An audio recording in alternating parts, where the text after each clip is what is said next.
Hello everyone, my name is Crystal and I am back for a new video. Hi guys, hope you guys are doing great. Today's video, I'm going to be showing you guys my 9 to 5 daily makeup. It's very office appropriate. Started all off with lip balm because I want to make sure I get the most moisture retained in my lips throughout the entire day and throughout my entire beauty routine. And then after that, I go in with sunscreen. So sunscreen is a very important step, guys. And I go in with 2 fingers because I feel that's the most appropriate amount that I can go in first with controlling the amount of product. And you can see the beauty of Joseon Relief Sun. This just melts into the skin so nicely. It gives a very dewy, glowy, healthy look. And yes, definitely remember to sunscreen your eyelids. I from time to time still forget to do that. And also your neck. The neck is very important. It's a very delicate area, and also especially the back of your neck. Ooh, that's a spot I miss from time to time. And yeah, I really like this sunscreen a lot, and also makeup layers on top of it really well. I actually forgot to add a little bit more protection at the back of my neck, so you can see that I'm just going in with a little bit more sunscreen just for the added protection.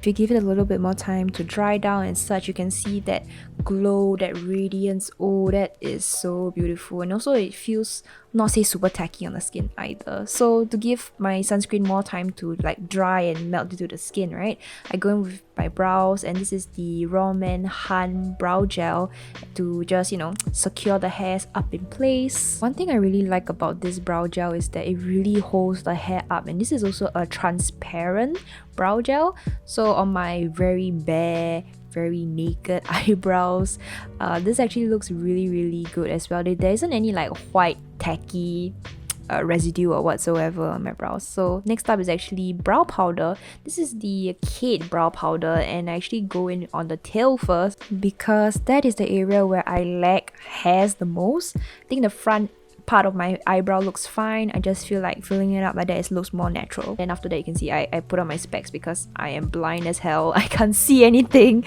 And so I go in with a darker shade just to, you know, finesse it a little bit better. Then I go back in with the Urban Decay primer potion, and I just pat it out. So for my eye makeup nowadays, when I go to the office, it's pretty light. I keep things rather simple because I feel that if you wear too heavy like eyeshadow makeup, it can make an eye look stuffy. So I go in with the 3CE Overtake Palette. So if you guys watch my previous videos, you know that I'm trying to pan this palette right now, and obviously it's not going that great. Honestly speaking, this palette doesn't really hit the same as it used to be. I felt that it kind of pulls a little bit too grey on my eyes, almost like the colors aren't as saturated as it once was. I mean, it's an expired palette, so are we surprised? No, it's expired for like what, 2 years? Gosh. So yeah, but I go in with this like light peachy shade at least, just to give like a little bit of definition. And then I go in with this Ritz Colourpop Ritz Super Shock Shadow, and this is actually like a silver sparkle, but it's very fine, so I'm not flipping y'all off. And I actually just, you know, pat it all over my lid just to give that little bit of wet glistening look. I go in with like a darker shimmer shadow, and I run it along the lash lines just to make it act as if it's like my wing eyeliners, but it gives off a rather like natural look instead. So I do it with both eyes, and you just, you know, flick it out a little bit just to add a little bit more definition to it. Afterwards, I curl my eyelashes with the Shiseido eyelash curler, if I'm not wrong, and I apply my favorite mascara, which is the Clio Kill Lash mascara. I believe this is the curl version, and mascara I feel makes a whole lot of difference in, you know, making your eyes look more awake or bigger, or, you know, just brighter in general. And this mascara over here really helps with my very short Asian lashes. If you're OG here, you know I love this mascara. I currently have like what, 2 backups of this, and I just love the wand and the formula. The wand is very long, but also the bristles are rather short and compact, so they're able to really grasp all of my lashes. And you can see what a difference it makes for my eyes. And of course, I go in with the other eye as well. I do some color correcting for my under eyes. It's an Innisfree peach color corrector. I think this is a darker shade, salmon color if I'm not wrong. And I go in my bare fingers just to warm it up on my skin and just help deal with the darkness under my eyes. I just have really dark under eye circles that I think alone with concealer is not able to cover. So I really have to use a peach color corrector just to, you know, change things up. Of course, using my spectacles to make sure everything is alright. Next up is foundation. I actually been loving this Clio Kill Cover Fixer Foundation Cushion. I'm in BO for Ginger if you're wondering, and I go in with a light layer of this because this just makes my skin look so effortless, like almost like second skin. I absolutely love the finish.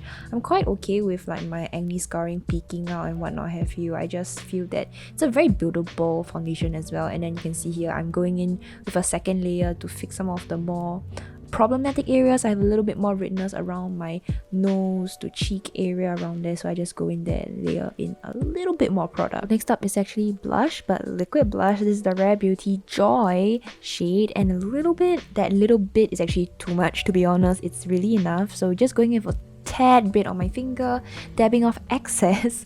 And I like using liquid blush in the morning because you don't really have to be that accurate when it comes to application. Sometimes needing to be accurate, for example, like winged eyeliner, sharp winged eyeliner, can put a lot of pressure, especially if you're in a rush for time. So that's something I try to avoid. So messier makeup, I would say, is more forgivable. Next is actually powder. This is the Velvet Veil powder. This is from a local Singapore brand from Abduct Cosmetics, and I absolutely love this powder. It just gives me that very airbrush flawless skin. Also, there's a little bit of color, so it adds a little bit more coverage as well. Next is lips. I actually go in with any color. This is a 3CE Water Fudge Tint. I just got this. This is in Sepia, and this is how it looks like. I love this color. Applies evenly. Also mask proof. Oh, and I have some tea because I was kind of thirsty. And then after that, I realized that it kind of removed my lip color. Oh, my body's so cute. And yeah, I just go in with a second layer. It actually layers on really nicely, and I think it's also mask proof if I'm not wrong. I didn't notice any transfer whatsoever, so this is another check on my favorite lip tints from Korea. And I don't really do anything like much with my hair, I just let it be. So yes, this is how my face looks like. Oh, look at that flawless look.